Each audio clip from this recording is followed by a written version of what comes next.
অযোধ্যার নৃপতি রাজা দশরথে কোন দিন করে না এই অনেক পূজন। হোম হোম হেরো সত্যাভিমানী অহংকারী মদমত্ত রাজা দশরথে সেই দিন পর্যন্ত তুই এই গ্রহপতি হনির নপখিবি হরণ, সেই দিন পর্যন্ত নহব বৃষ্টিপাত তোর এই অযোধ্যা রাজ্য হতে। তোর প্রজাগণকে এনুয়া যন্ত্রণা ভোগ করাম, সেই যন্ত্রণা দেখিলে ত্রৈলোক্য তুথিব দ্রাঘর কম্পমান।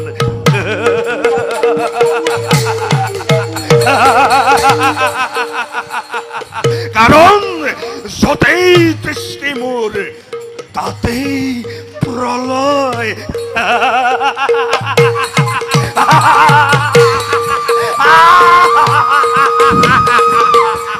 অনি দেবতা, অনি দেবতা, অনি দেবতা। কোনে মুখ শ্রদ্ধা পূর্বক করে সম্বোধন? শ্রদ্ধা? অসকয় শ্রদ্ধার পাত্র হওয়া হলে দশরথর পরা পালা হেতেন শ্রদ্ধার হত কৃতাঞ্জলি। ও অযোধ্যার নৃপতি রজা দশরথ পেছে এই হনির কাষলৈ অহাৰ কাৰণ কি? আত্মপৰিচয় দিবলৈ আহিছো। আত্মপৰিচয়? ও আত্মপৰিচয়।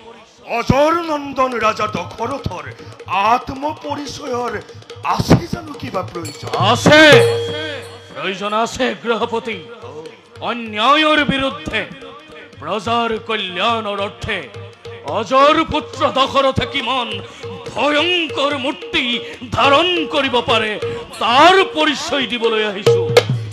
তুমি মোক ভীতি প্রদর্শন করিছা রাজা? প্রদর্শন নহয় দেবতা, প্রদর্শন নহয়, প্রমাণ দিবলৈ আহিছো মই।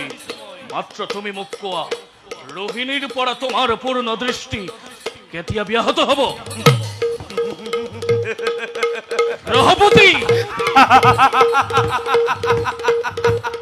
শুনা শুনা দশৰথে, এই গ্ৰহপতি নিজ ইচ্ছাৰ অধীন সামান্য মানৱৰ ভীতি প্ৰদৰ্শনতে কদাপিতো বিচলিত নহয় এই গ্ৰহৰাজে। গ্ৰহপতি আঁতৰি যোৱা, আঁতৰি যোৱা তুমি মোৰ সন্মুখৰ পৰা, আঁতৰি যোৱা তুমি মোৰ সন্মুখৰ পৰা, নহলে হনিৰ পূৰ্ণ কুপদৃষ্টিতে জ্বলি পুৰি ভস্মীভূত হবা। যেতিয়ালৈকে নাপাম মই মোৰ প্ৰশ্নৰ সঠিক সমাধান, তেতিয়ালৈকে উভতি যোৱাটো অসম্ভৱ মোৰ। বেশ বেশ, তেন্তে অহংকাৰী উদ্ধত ৰাজন, লোৱা লোৱা তাৰ পুৰস্কাৰ। কিমান ভীষণ এই শনিৰ কুপদৃষ্টিতে পৰি জ্বলি পৰি তুমি হোৱা ভস্মীভূত।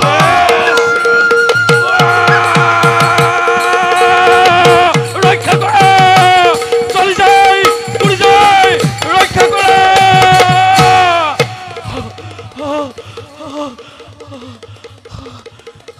সাৱধান গ্ৰহপতি, গৰু ৰন্ধন জটায়ু বৰ্তমানত অন্যায় কদাপিতো নোৱাৰো কৰিব। উঠা ৰাজা, উঠা ৰাজা দশৰথ, হৰিৰ পূৰ্ণ দৃষ্টি মই কৰিলো গ্ৰহণ। উঠা দশৰথ, উঠা, জাগা দশৰথ, জাগা।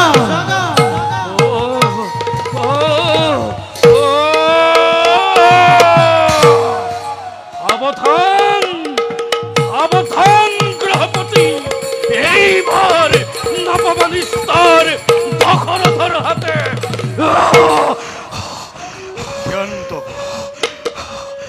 ক্ষান্ত হোৱা ৰাজা দশৰথ, ধন্য ধন্য শত ধন্য জনাইছো তোমাক। গ্ৰহপতি শনিয়ে তোমাক আজি কৰিলে পৰীক্ষা, যাৰে এক কটাক্ষতে সমগ্ৰ পৃথিৱীটোতে দ্ৰাঘৰ কম্পমান তেনেহেন গ্ৰহপতি শনিৰ তুমি সাহসেৰে হলা সন্মুখীন শলাগিছো সঁচাকৈ বীৰত্ব তোমাৰ শুনা ৰাজা দশৰথ গ্ৰহপতি আদিত্যৰ নন্দনময় গ্ৰহপতি শনি আদিত্যৰ পুত্ৰ আৰু তুমিও নৃপতি বীৰ আদিত্য কুলত নিশ্চয় সেইবাবে তুমি মোৰ পৰম আত্মীয় গ্ৰহপতি কোৱা ৰাজা দশৰথ কি বৰ মই তোমাক কৰিম প্ৰদান হে গ্ৰহপতি অন্য বৰৰ মোৰ নাই অভিলাষ মাত্ৰ আপুনি ৰোহিণীৰ পৰা আপোনাৰ পূৰ্ণ দৃষ্টি ব্যাহত কৰি বৃষ্টিপাত কৰক মোৰ অযোধ্যা ৰাজ্য এয়াই হ'ব মোৰ বাবে মনোমত বৰ বেশ সেয়ে হোক তেন্তে ৰাজা দশৰথ আজিৰ পৰা এই শনিৰ পূৰ্ণ দৃষ্টি ৰোহিণীৰ পৰা আঁতৰাই আনি যোৱা ৰাজন মুখলধাৰে বৃষ্টিপাত হ'ব তোমাৰ ৰাজ্যতে যোৱা ৰাজন মুখলধাৰে বৃষ্টিপাত হ'ব তোমাৰ ৰাজ্যতে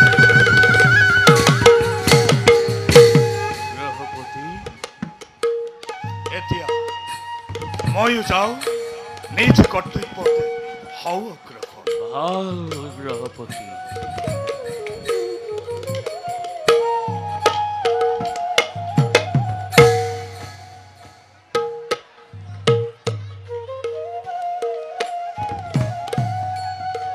হে দেৱ পক্ষী ৰূপে ত্ৰাণ কৰ্তা আমাৰ দয়া কৰি ৰাখিলা তুমি আমাৰ জীৱন দিয়া হে পক্ষীৰাজ দিয়া তোমাৰ সত্য পৰিচয়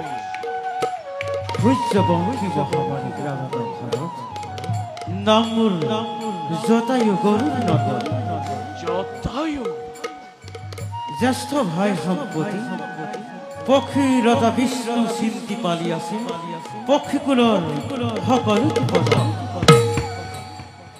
জটায়ু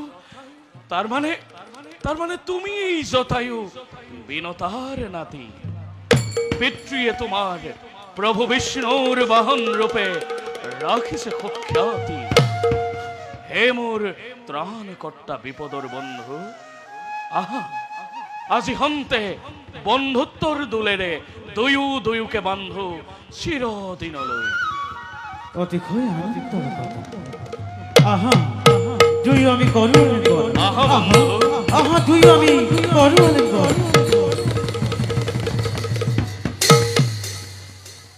বন্ধু বলা এতিয়া দুয়োৱে আমি খন্তেক বিশ্ৰাম কৰোগৈ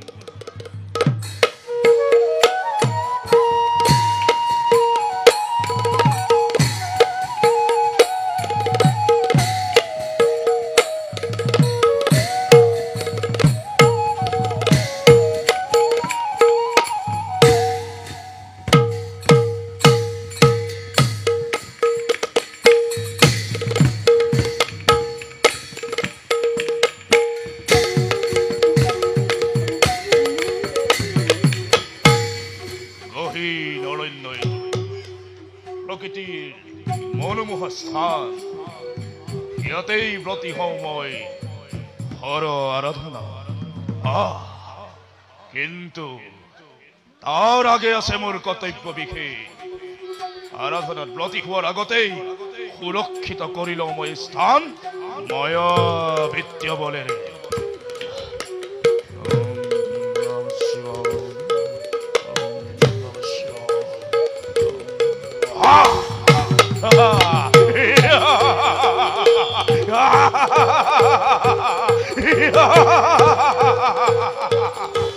বেশ এতিয়া ব্ৰতী হওঁ মই হৰ আৰাধনাৰ হেতু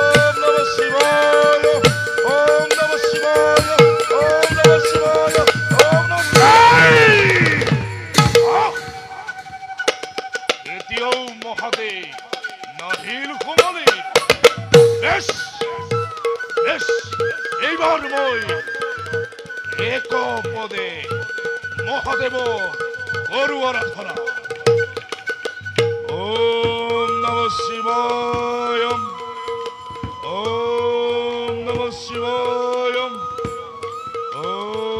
নমঃ শিবায় কর্পূরা গৌরা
অন্তস্থ ভোলানাথ আজি তোমার তপস্যা প্রভু প্রভু প্রভু ভক্তর প্রণিপাত করিবা গ্রহণ ওঠা ওঠা বৎস গোয়া কেবা হেতু আরাধিলাম প্রভু এরি থই কৈলাখর শুভ্র শিখর আহিছো তোমার কাকে হিয়হরাতন প্রভু সঁচাকৈ যদি মুগ্ধ তুমি ভক্তৰ প্ৰাৰ্থনা তেন্তে প্ৰভু অমৰক্ত বৰ প্ৰদান কৰি কৃতাৰ্থ কৰক মোক যতস্য হি ধ্ৰুৱ মৃত্যু অৰ্থাৎ প্ৰভু অৰ্থাৎ জন্মিলে মৰিবই লাগে নাই নাই প্ৰভু নাই গতিকে অমৰত্ব বৰ কাৰো নহয় প্ৰাপ্য বৎস কোয়া অন্য বৰৰ আছে যদি কিবা হইলা প্ৰভু প্ৰভু তেন্তে প্ৰভু তুমি মোক এই বৰ দিয়া প্ৰদান হওঁ যেন মই তলৈক্য বিজয়ী আৰু তথাস্তু হবা তুমি জলৈক্য বিজয়ী প্ৰভু যক্ষ ৰক্ষ দেবতা দানবে নোয়াৰে পৰাজিব তোমাক অন্মুখৰণ কিন্তু প্ৰভু সূৰ্য বংশী ইক্ষাকুকুলৰ কোন হৰিভক্তৰ হমে হয় যদি ৰং তোমাৰ লগ তেন্তে মৃত্যু তোমাৰ অনিবাৰ্য হিজনেৰ হাত প্ৰভু এই জোয়া বৎস প্ৰভু ধৰ্ম মতে প্ৰজাগণক কৰাকই শাসন ভাল প্ৰভু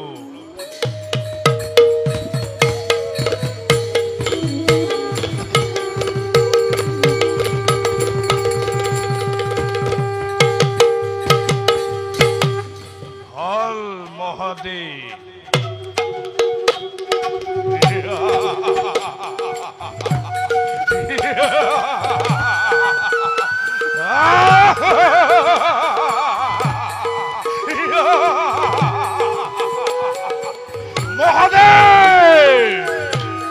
মহাদেৱে ব্ৰতা নিলে মোক মনোমত বল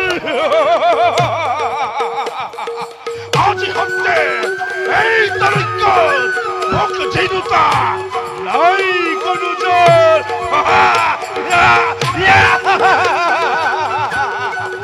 যাওঁ এই বৰ্তা মই ভাতৃক দিওঁগৈ ভাতৃ ভাতৃ ভাতৃ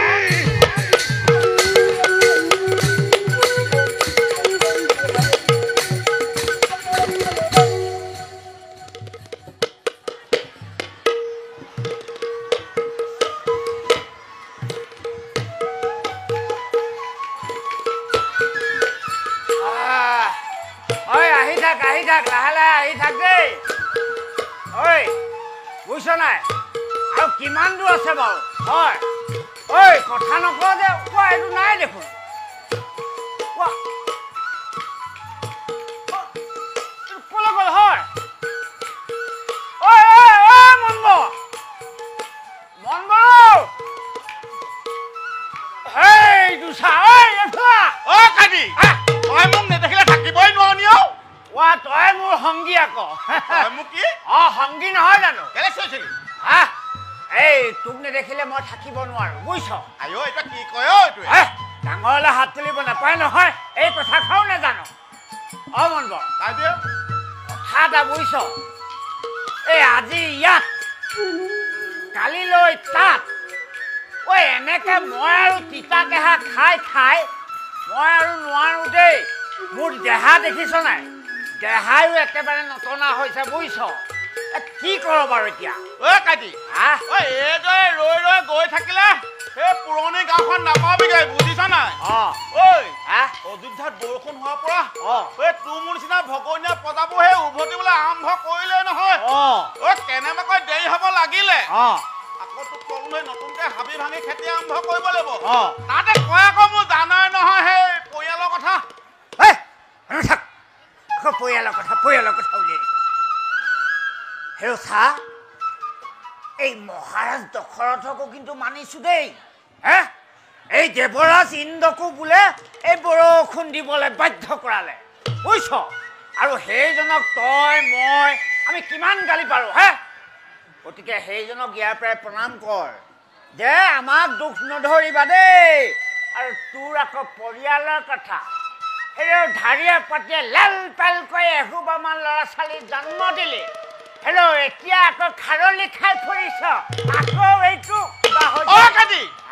তই বকলা বখন বাদ দে দেই এই ধনবৰ মনবৰ জেগা গোটেইখন দখল কৰিব পাৰে কেনেবাকৈ দেৰি হ'লে এই নতুনকে সেই হাবি ভাঙি খেতি আৰম্ভ কৰিব লাগিব তাতে আকৌ মোৰ পৰিয়াল আকৌ বাঢ়িলে নহয় কি হ'ল তই আকৌ হেৰি কৰিলি কাটি সেইদিনাখন আকৌ এজনী মই আকৌ সৰ্বনাশ এসোপামান ল'ৰা ছোৱালী ঢাৰিয়ে পাতিয়ে তই লেল পেলকৈ আছেই তই আকৌ এগৰাকী আনিব লাগেনে বাৰু কাটিও এই খালেহে বোলে ঈদ দেখে কাটি কথা এটা ক তই বেয়া পাবি কি বাৰু কচোন নেপাওঁ তই সেইদিনাখন ৰাতি কলৈ গৈছিলি তই ক'ত আছিলি কাটি মই এনেকে চাই আছিলো তোক আমাৰজনে কাম বন কৰিব নোৱাৰা হৈছে নহয় গম পোৱা নাই মই বোলো আৰু বেলেগ এগৰাকী লৈ আহোঁ কাম বন কৰি দিবলৈ সঁচাকৈ নি গলো নহয় মই আনিবলৈ তই গলিয়ে গলোৱেই তাৰপাছত হাততো ধৰিলো আহা বুলি গৈ আছে তাৰপৰা কি জানাই সেইটো কি আকৌ চকুৱে নেদেখে তই সেইবোৰহে পাৱ কেনে ৰাতি আহিবই নোৱাৰে মই বোলো তুমি ইয়াতে থাকা দেই মই নিলে আৰু গালি খাই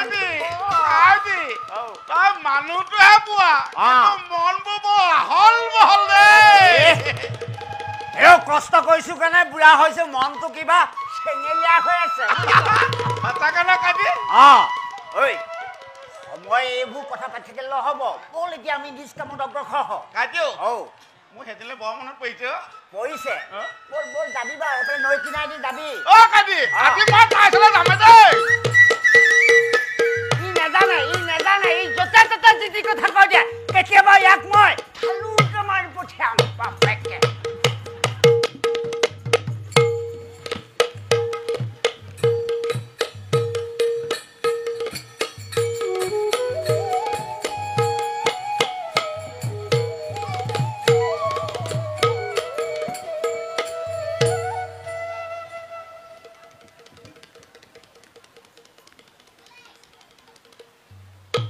মন্ত্ৰীবৰ মহাৰাজ অৱশেষত বৃষ্টিপাতে আনি দিলে এই অযোধ্যালৈ প্ৰাণ সজীৱতা মন্ত্ৰীবৰ মই যেন এতিয়াহে পৰম শান্তি লাভ কৰিব পাৰিছো হয় মহাৰাজ আজি অযোধ্যাৰ প্ৰতি প্ৰজাৰ মুখে শুনো কেৱল আপোনাৰ কথা মন্ত্ৰীবৰ আনন্দত মতলীয়া প্ৰজাগণে হৰিনাম গাই গাই কৰিছে কেৱল আপোনাৰ গুণানুকীৰ্তন। মন্ত্ৰীবৰ মহাৰাজ, এই অযোধ্যাৰ সমূহ প্ৰজাৰ হৈ এই সুমন্তই আপোনাক জনাইছো প্ৰণাম। মন্ত্ৰীবৰ মহাৰাজ, আচলতে কি জানে, অন্ন বস্ত্ৰ বাসস্থানৰ উপৰিও প্ৰজাক বৰ্হি শত্ৰুৰ আক্ৰমণৰ পৰা ৰক্ষা কৰাটোই হৈছে ৰজাৰ প্ৰধান কৰ্তব্য। হয় মহাৰাজ। আৰু মন্ত্ৰীবৰ ময়ো মাত্ৰ সেই ৰাজ ধৰ্মহে কৰিছো পালন। মহাৰাজ, পিছে মন্ত্ৰীবৰ মহাৰাজ, ব্যস্ত থাকি ৰাজ্য শাসন বিষয়ৰ ভোগ বিলাসত মন আজি মোৰ হৈছে উদ্বিগ্ন। সেয়েহে মন্ত্ৰীবৰ ইচ্ছা হৈছে মোৰ মৃগয়াৰ প্ৰতি। মৃগয়া। মৃগয়া। গতিকে মন্ত্ৰীবৰ মহাৰাজ, ভাবিছো মই কালিলৈ প্ৰভাততে যাত্ৰা কৰিম মই মৃগয়াৰ বাবে। নাহো মানে উলটি দুনাই, ৰাজ্যৰ সমস্ত দায়িত্ব মই আপোনাৰ হাতত কৰিছো অৰ্পণ। মোৰ অবৰ্তমানত আপুনি ভালদৰে পালিব প্ৰজা। আজ্ঞা হিৰোধাৰ্য মহাৰাজ। তেনেহলে মন্ত্ৰীবৰ নাই আৰু আজিলৈ আলস্য বিষয়, গতিকে সভাভংগৰ মই কৰিছো ঘোষণা। ভাল মহাৰাজ।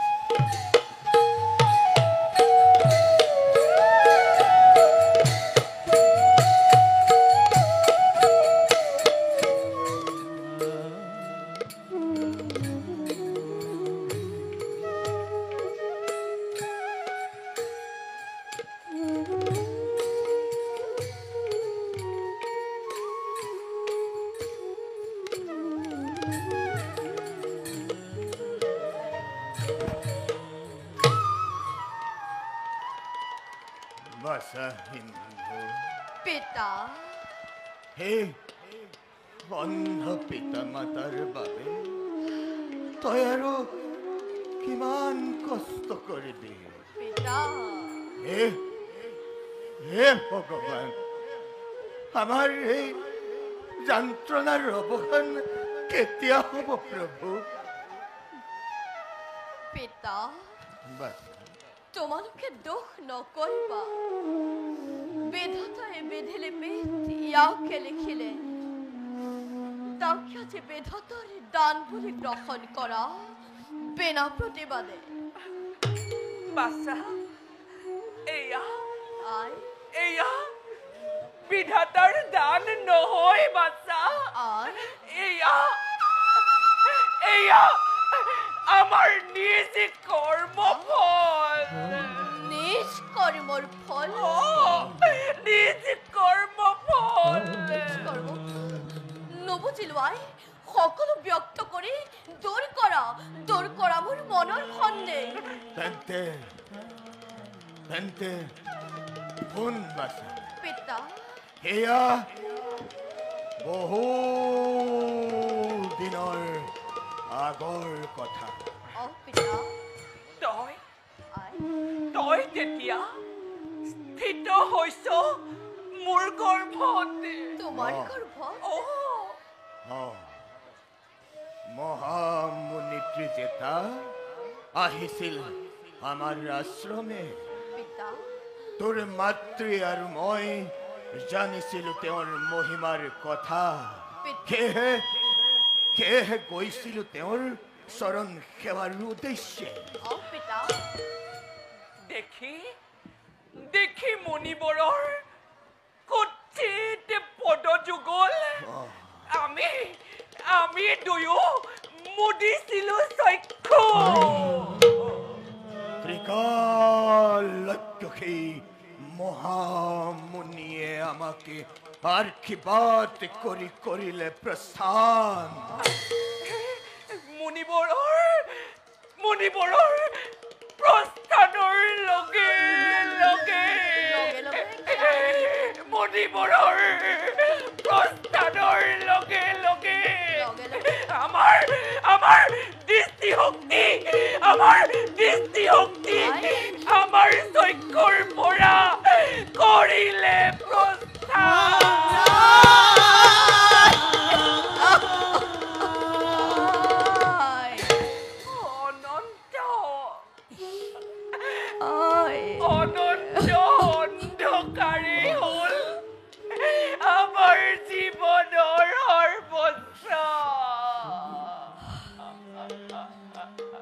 তাৰুৱাই স্মৰণ কৰি সেই অতীতৰ কৰুণ কাহিনী নজ্বলাবা আৰু শোকৰ ৰগনি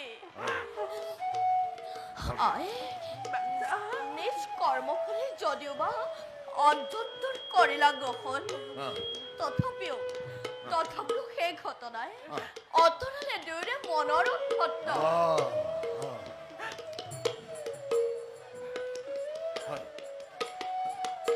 পিছে পিতাৰো আই পেলিতেও লাহে লাহে অস্তাচললৈ কৰিছে গমন নাই কুটিৰত এটুপি উজ্জ্বল গতিকে যাওঁ মই সৰহ জোৰতেৰে কলচী ভৰাই আনোগৈ এটুপি নিৰ্মল জল যোৱা দুই কুটিৰত কৰাগৈ বিশ্ৰাম যা তেন্তে বাছা শীঘ্ৰে আহিবি উলটি দৰ্শন কৰি সৰজুৰ অনিত্য সুন্দৰ ৰূপে পলম নকৰিবি বাছা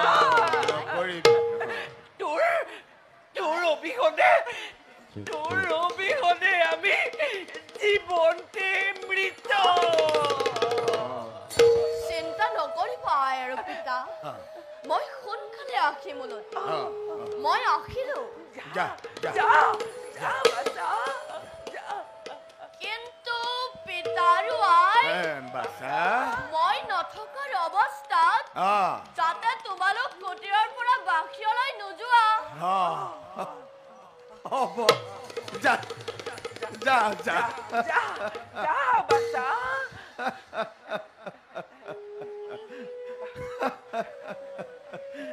প্ৰিয়ে মন কৰিলানে তুমি দিনে দিনে আমাৰ বাছা কিমান ডাঙৰ হৈ আহিল কিমান জ্ঞানী হ'ল কেতিয়াবা তাৰ মুখত শুনি কিছুমান জ্ঞান গৰ্ভ কথা মই যে বিস্মিত হৈ যাওঁ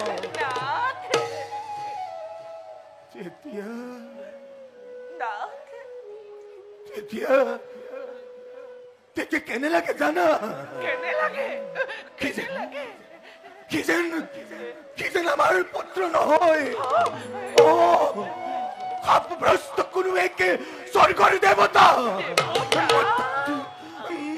মৰ্ততে কটাইছে জীৱনে অভিশাপ মোচনৰ বাবে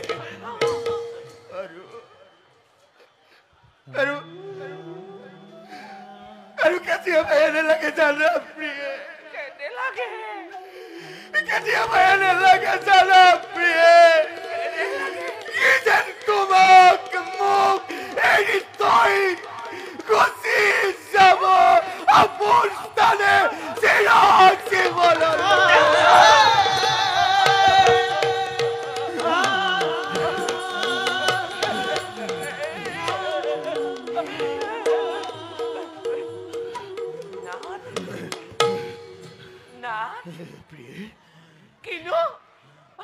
কিন্তু অমংগলীয়া কথা ভাবে আপুনি যাক মই বলক নাথ বলক কুটিৰলৈ যাওঁ বলক নাথ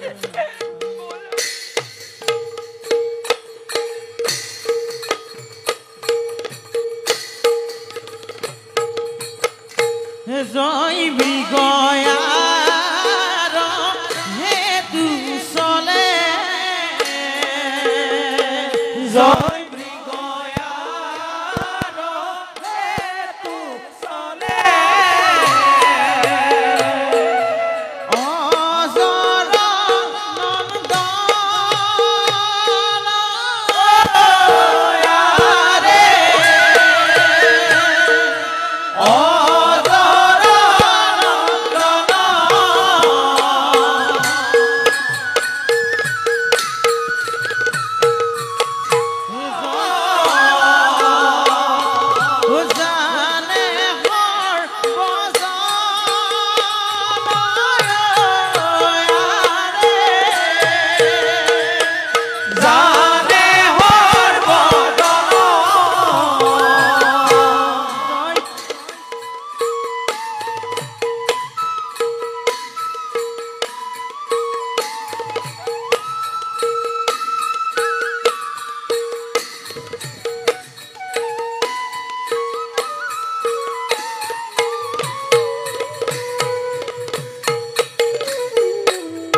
জয় মৃগ হিয়া রাজা জয় মৃগ হিয়া রাজা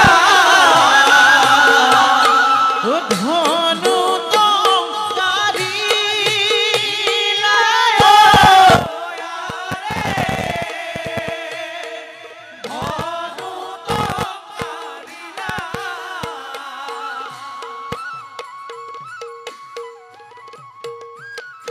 জয় রাম জয় রাম হরি রাম হরি হর বজনে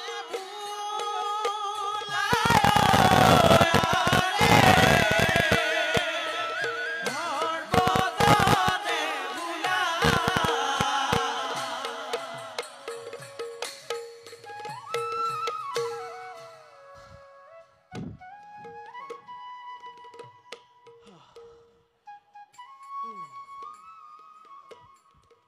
মৃগৰ সন্ধানে আহি আহি প্ৰৱেশ কৰিলোহি সৰসু নদীৰ তীৰৰ এই দুৰ্ঘোৰ অৰণ্যৰ মাজত মোৰ চকুৰ অলক্ষিতে কেনিনো হেৰালে সেই সুন্দৰ হৰিণ ভাবিছিলো মই জীৱন্তে ধৰি সেই দুৰ্লভ জীৱ উপহাৰ স্বৰূপে প্ৰদান কৰিম তিনিও ৰাজমহিষীক স্নেহে পালন কৰি সেই বনৰীয়া জীৱ হয়তোবা ক্ষন্তেক সময়ৰ কাৰণে হলেও পাহৰি পেলাব তেওঁলোকে সন্তানহীনতাৰ দুখ কিন্তু মোৰ চকুৰ অলক্ষিতে ক'ত হেৰাই গ'ল মই ধৰিবই নোৱাৰিলো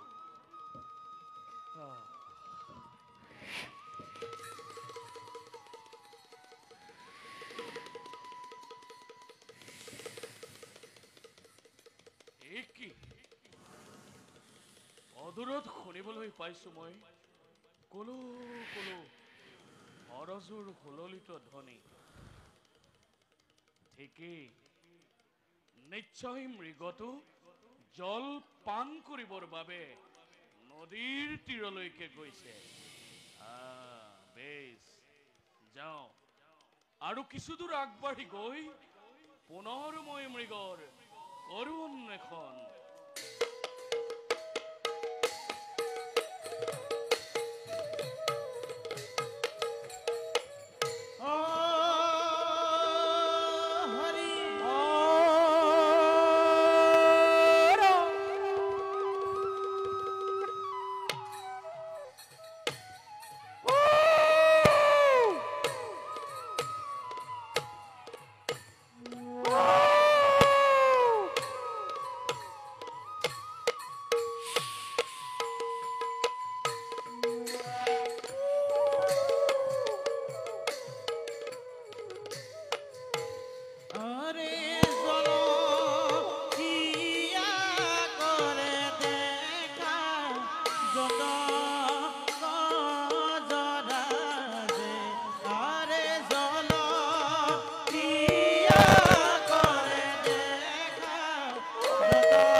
মৃগৰ দেখোন কোনো সন্ধানেই নাপালো তাৰ বিপৰীতে মই শুনিবলৈ পাইছো অনুমত্ত গজৰাজৰ চিৎকাৰ।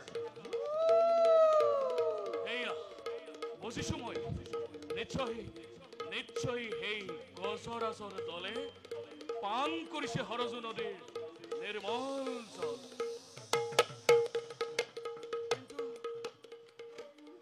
কিন্তু মুহূৰ্ততে হয়তো সিহঁতে মোক কৰিব পাৰে আক্ৰমণ। কি কৰো মই? নাই নাই নাই নাই, যাওঁ আৰু কিছু দূৰ আগবাঢ়ি গৈ মই সিহঁতক বাধা দিয়াৰ ব্যৱস্থা কৰোঁ। বাধা দিয়াৰ ব্যৱস্থা কৰোঁ।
দেখি থকাই হৰজুৰ নদীখন প্ৰতিদিনেই নব্য ৰূপত প্ৰতিভাত হয় সন্মুখত মোৰ।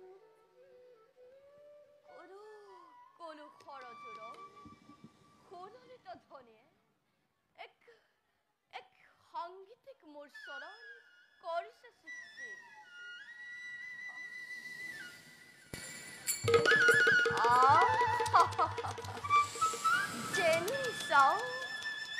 যেনি চাওঁ তেনি দেখাব প্ৰকৃতিৰ ৰূপ মনোহৰ।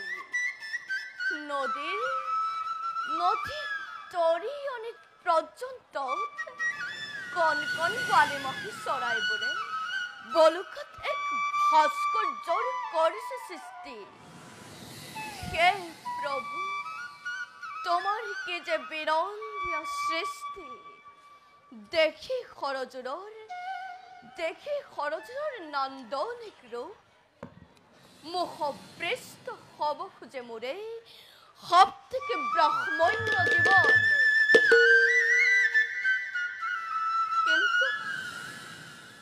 কিন্তু সেয়া যে আমাৰ বাবে সদূৰ পৰাশৰ।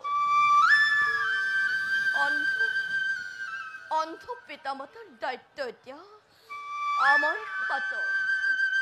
জীৱনৰ সৰভাগ সময় তেওঁলোকৰ শুশ্ৰূষাতে যায়। নিজৰ বাবে ভাবিবলৈ অকণো আখৰে নাই। তথাপিতো সখী মই লাভ কৰি পিতা মাতাৰ চৰণ ছায়া। কিবা কিবি ভাবি থাকোঁতে অবাবতে বহু সময় কৰলি ব্যয়। যাওঁ জললৈ ঘূৰি যাওঁ নিজ আশ্ৰমে, অপেক্ষিছে পিতা মাতাৰ অধীৰ আগ্ৰহ।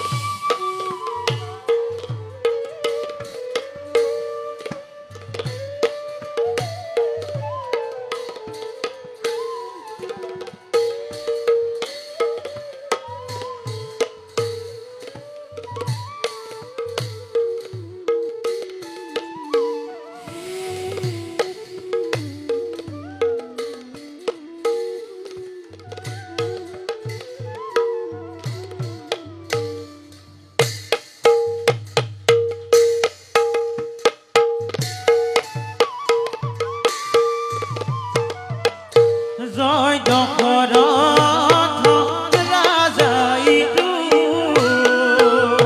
জয় দশৰথ ৰাজা ইটো,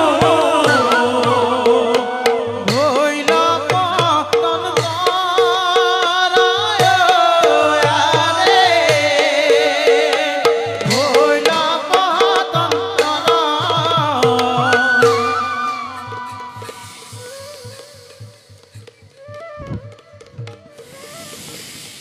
এয়া নদীৰ তীৰৰ পৰা ভাহি আহিছে ঘট ঘট ঘট ঘট এক অদ্ভুত জলৰ শব্দ। বুজিছো মই ভালদৰে বুজিছো। নিশ্চিতভাৱে সেয়া গজৰাজৰ দল। পান কৰিছে সিহঁতে সৰজু নদীৰ নিৰ্মল জল। নাই নাই নাই নাই, মুহূৰ্ততে হয়তো সিহঁতে মোক কৰিব পাৰে আক্ৰমণ। গতিকে শব্দভেদী বাণ, বেশ শব্দভেদী বাণ প্ৰহাৰ কৰি এই গজৰাজক মই বাধা দিবই লাগিব। নহলে হয়তো আজি মোৰ ঘটিব অমংগল।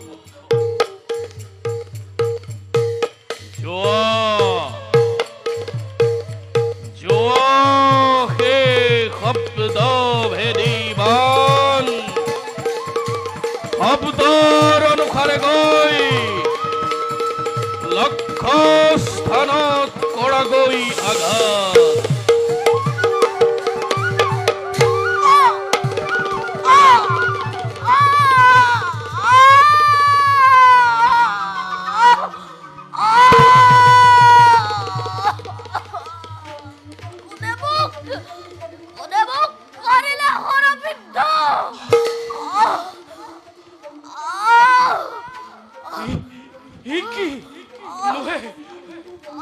নহৈতো গজৰাজ, মই শুনিবলৈ পাইছো কোনোবা মনুষ্যৰ কাতৰ আৰ্তনাদ। বুজিছো মই নিশ্চয় মোৰ হৰত বিদ্ধ হল তেওঁ। এয়া মই কি কাৰ্য কৰিলো? নাই নাই নাই নাই, এদিকখনে গৈ মই তেওঁক কৰোগৈ সাহায্য। নহলে হয়তো তেওঁৰ মিলিব মৰণ। কি কৰো মই? বেশ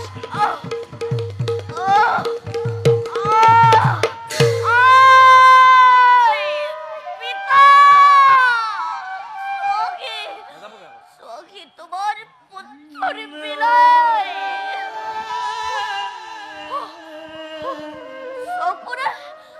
সকরে দেখিছো অন্ধকার। কোন কিন্তু অধম পাতকি এবা উদ্দেশ্যে মানিব খোঁজ অন্তরে নিরিখ প্রাণিক মনে।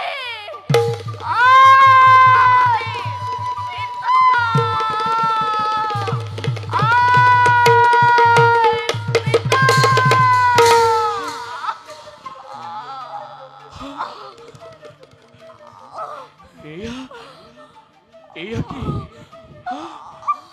নহয়, এয়া গজৰাজ। মোৰ হৰত বিদ্ধ হল কোনোবা এক মুনিৰ কুমাৰ। ক্ষমা কৰা হে মুনিৰ কুমাৰ অজ্ঞানতেহে মই কৰিলো প্ৰহাৰ মোক ক্ষমা কৰা মুনি কুমাৰ তই মোক কাৰণে কৰিলি প্ৰহাৰ মুনি কুমাৰ চকু দেখে দেখো অন্ধকাৰ মুনি কুমাৰ পিতা নাই মুনি কুমাৰ অজৰ পুত্ৰ মই দশৰথ নৃপতি অযোধ্যাৰ মৃগৰ সন্ধানে আহিছিলো মই সৰজু নদীৰ তীৰলৈ এনেতে শুনিবলৈ পালো ঘট এক জলৰ শব্দ ভাবিলো মই জলপান কৰিছে এয়া অনুমত্ত গজৰ আছে মুহূৰ্ততে হয়তো সিহঁতে মোক কৰিব পাৰে আক্ৰমণ এই বুলি ভাবি এই মুনিপুত্ৰ মই আত্মৰক্ষাৰ বাবে প্ৰহাৰ কৰিলো শব্দভেদী বাণ আৰু মোৰ এই বাণে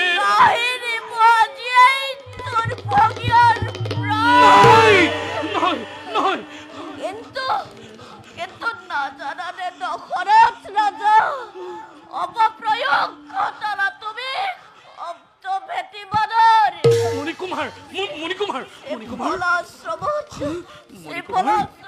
মোৰ অপেক্ষাত পিতাৰ ৱাই মুনি কুমাৰ মোক বধি নললালে এই অন্ধ পিতা মাতাৰো মুনি কুমাৰ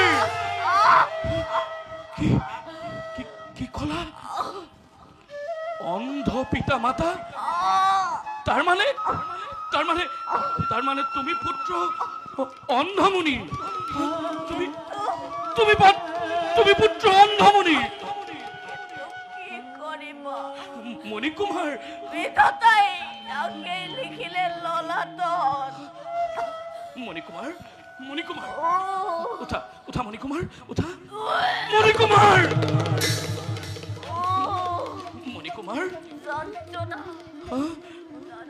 যন্ত্ৰণা মুনি কুমাৰ হৃদয়ৰ সৰ্বাত কাহিনীয়া ৰাজা কাহিনীয়া নহয় মুনিপুত্ৰ তুমি মৰিব নোৱাৰা চোৱা মুনিপুত্ৰ তোমাক মই তীব্ৰ বেগী ৰথত লৈ যাম অযোধ্যা ৰাজ্যলৈ ৰাজবৈদ্যৰ পথ্যত তুমি সুস্থ হ'ব লাগিব তুমি আৰোগ্য হ'ব লাগিব ৰবা মুনিপুত্ৰ ৰবা তুমি ধৈৰ্য ৰবা নালাগে ৰাজা হৃদয়ৰ হৰিকাত প্ৰাণক খোজাও মুনি কুমাৰ সৰজুৰ তীৰে মৰি স্বৰ্গে চলি যাও মুনি কুমাৰ সৰজুৰ তীৰে মৰি স্বৰ্গে চলি যাও কি কৰো মই কি কৰো নহয় ৰবা মুনিপুত্ৰ ৰবা ধৈৰ্য ধৰা মই তোমাৰ হৃদয়ৰ পৰা হৰডাল উলিয়াই দিম ৰবা তুমি খন্তেক ধৈৰ্য ধৰা ৰবা মুনিপুত্ৰ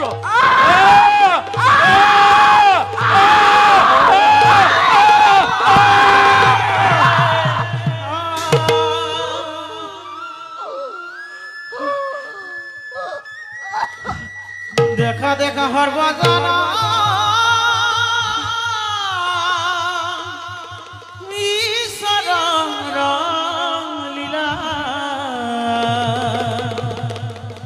ঈশ্বৰৰ লীলা হৰি ঈশ্বৰৰ লীলা হে হৰি নাৰায়ণ তোমাৰ লীলা বুজে কোন বুজে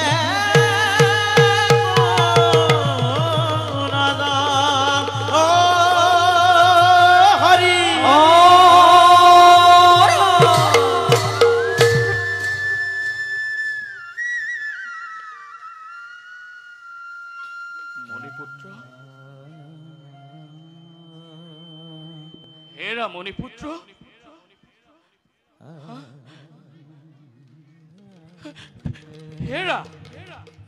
হেৰা মণিপুত্ৰ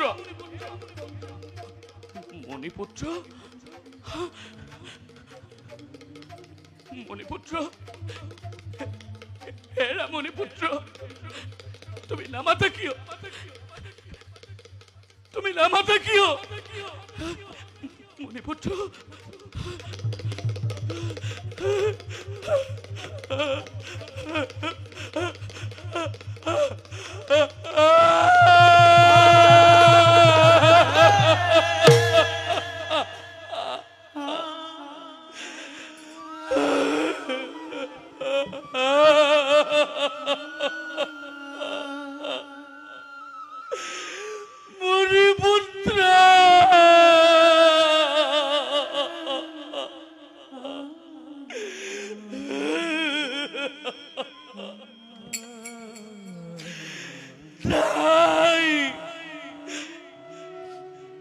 গুচি গল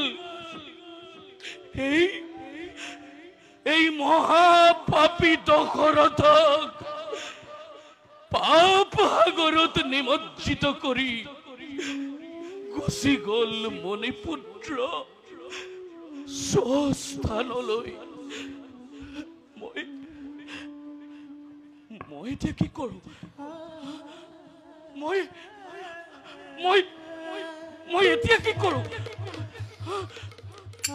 ভগৱান হে প্ৰভু ভগৱান মোক পথ প্ৰদৰ্শন কৰা প্ৰভু মোক পথ প্ৰদৰ্শন কৰা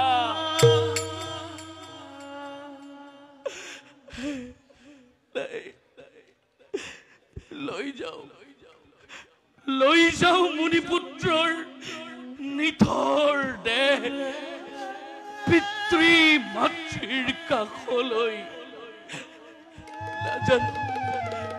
নাজানো আজি কি মোৰ ঘটিব ভাগ্যত মুনিপুত্ৰ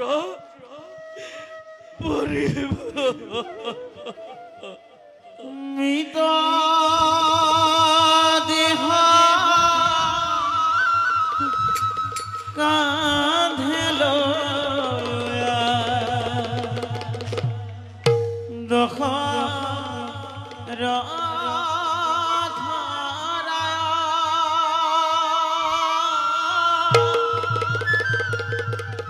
অন্ধাৰ পাখে চলি যায় ব্যাকুলিত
চলি যায়